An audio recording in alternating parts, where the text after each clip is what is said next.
SKI 테크놀로지 봅니다. 2차 전지용 분리막 제조 기업이고요. 매출이 99%가 거기서 나오죠. 자, 분리막은 4대 소재 중에서 원가 비중 16% 차지하고 있습니다. 분리막 시장 자체가 세계적으로 과점 시장입니다. 주요 4개 업체가 절반 넘는 비중을 차지하고 있는데요. 그 중에서 SKIET는 비중 11%로 3위를 차지하고 있습니다.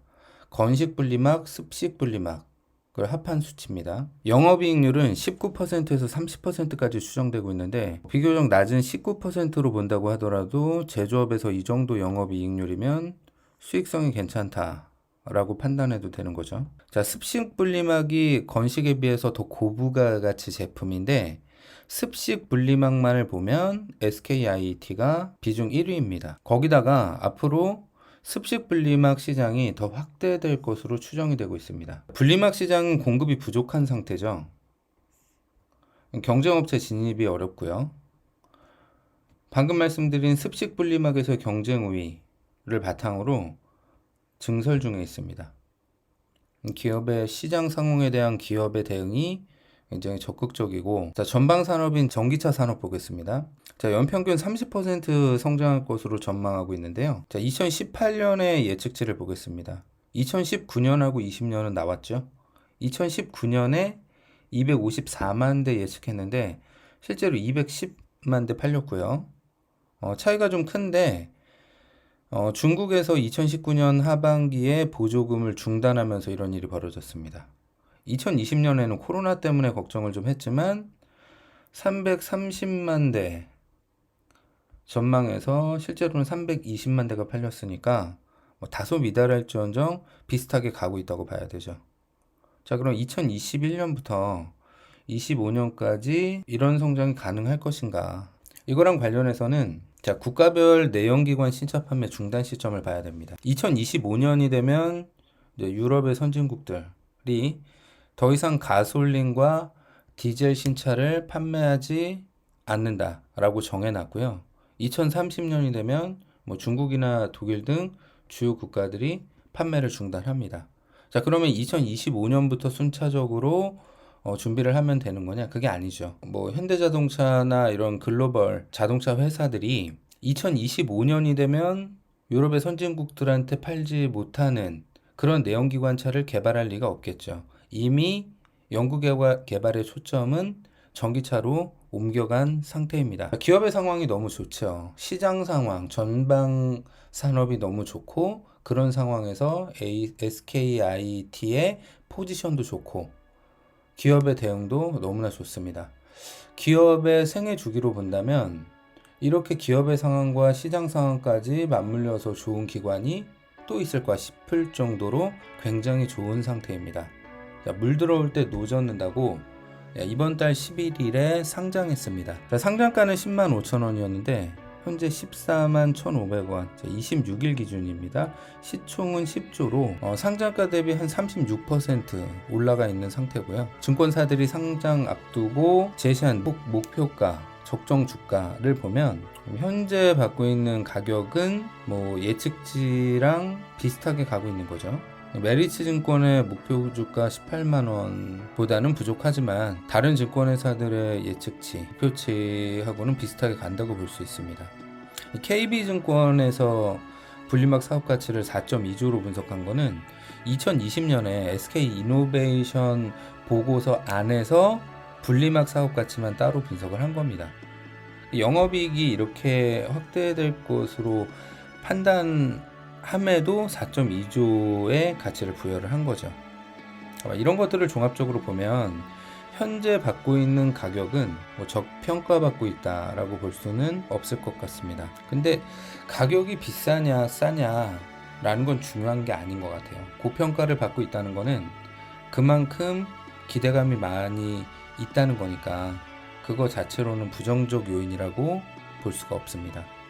중요한 건 이렇게 좋은 평가를 받고 있는 기업이 실적이 뒷받침돼야 이 평가를 정당화할 수 있다는 거죠. 남은 거는 이제 단기 실적이 중요할 것 같습니다. 네이버 증권을 보면 2019년에 영업이익, 2020년에 영업이익, 이건 이미 나온 거죠. 그리고 2021년에 영업이익을 이렇게 예측을 하고 있습니다. 자, 이 수치만 보면 2019년에서 2020년에 영업이익이 한 50% 정도 성장을 했으니 21년에도 비슷하게 성장을 하면 이 수치가 무리는 아니다 라고 보는 게 자연스러운데요. 자, 여기 함정이 있습니다. 2019년의 수치는 9개월간의 수치라는 거죠. 9달 동안 나온 수치를 여기 적어 놓은 거고요.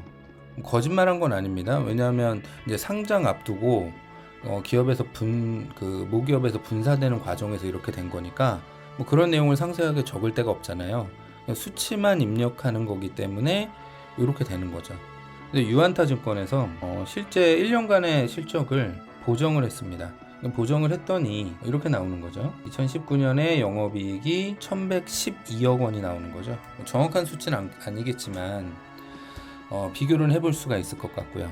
2020년에 나온 1252억과 비교를 하면 엄청난 성장을 했다라고 볼 수는 없는 거고요. 그러면 2021년에 과연 이 2천억에 가까운 영업이익이 달성 가능할 것인가에 대해서 면밀하게 생각을 좀 해봐야 되는 겁니다. 자, 우선 이런 수치가 나오게 된 근거는 5월에 상장을 하니까 4월에 IPO 보고서를 제출하잖아요. 거기서 요 정도의 생산량을 확대하겠다라고 계획이라고 이제 보고서를 제출을 한 거고요. 이건 IPO를 앞두고 희망을 당연히 불어넣을 수밖에 없는 거고, 기업 입장에서는 그런 것들이 이제 반영이 된 건데, 이제 이런 것들을 증권회사에서는 이런 것들이 계획대로 다 진행이 됐을 거다. 그리고 그게 다 팔릴 거다라고 판단을 하면 이 정도의 영업이익이 가능하다고 보는 겁니다. 근데 실제로 지금 이제 상장을 한 이후고, 그 이후에 이런 계획대로 되고 있는지는 다시 한번 확인을 해봐야 될 것 같아요. 자, 이런 부분이 중요하다라고 볼 수가 있고요. 자, 두 번째 포인트는 각국의 보조금 정책에 주목을 해야 됩니다. 국가별 전기차 시장 규모를 보면 중국하고 미국이 제일 중요하죠. 중국이 좀 압도적이긴 한데 미국과 중국이 경쟁을 하고 있으니까 이 두 기업을 잘 봐야 되는 거고요. 자, 국가별 이제 보조금 및 이제 규제 정책을 좀 정리를 해봤는데, 자, 미국과 중국에 주목을 해서 보면 두 국가가 공통적으로 2020년 내지 2022년에 보조금을 해지하기로 예정이 돼 있었습니다. 그런데 2019년 하반기에 중국에서 보조금을 중단했더니 전기차 판매량이 폭망했죠. 그래서 2022년까지 연장을 한 거고요. 여기서 알 수 있는 것은 보조금을 중단하면 전기차가 안 팔린다. 보조금에 의지할 수밖에 없는 시장이다 라는 것이 중요합니다. 전기차 수익성에 대해서 보겠습니다. 2017년에 나온 보고서인데요. GM의 볼트가 대당 $8,000 정도 손실이 발생한다. 그러니까 한 대 팔 때마다 오히려 손해라는 거죠. 좀 오래된 거니까 시간이 지나서 좀 좋아지지 않았을까? 라고 판단할 수가 있는데, 작년 7월에 KBS에서 보도된 내용입니다. 테슬라가 잘 나가고 있지만 사실은 수익의 대부분이 전기차 판매에서 나오는 것이 아니라 탄소 배출권 판매에서 나오는 것이다 라는 게 골자죠. 이 내용이 100% 맞아 떨어지진 않더라도 현재 제일 잘 나가는 테슬라가 이런 상황이니까 다른 자동차 제조업체들이 전기차를 팔아서 기존의 내연기관 자동차만큼 이제 수익을 거두지 못하고 있는 상황인 건 맞고요.